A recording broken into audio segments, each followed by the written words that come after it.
Hi students, நம்ம பார்க்க போகிறது 10th Maths example 8.26.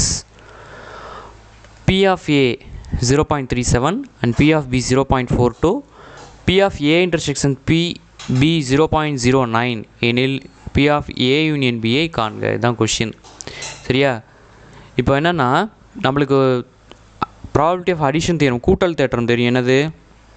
P of A equal to P of A union B equal to P of A plus P of B minus P of A intersection B ன்னு தெரியும்.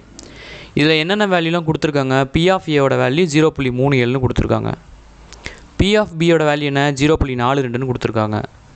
P of A intersection B ஓட value 0.09ன்னு கொடுத்துருக்காங்க. சரியா? இதெல்லாம் substitute பண்ணுறோம். அதில் இப்போ 0.37 42 கூட்டுறோம்.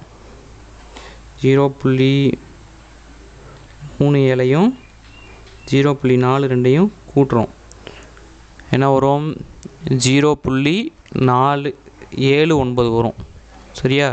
Minus 0.09 subtract பண்ணால் என்ன வரும்? 0.7 வரும். இதுதான் P of A union P.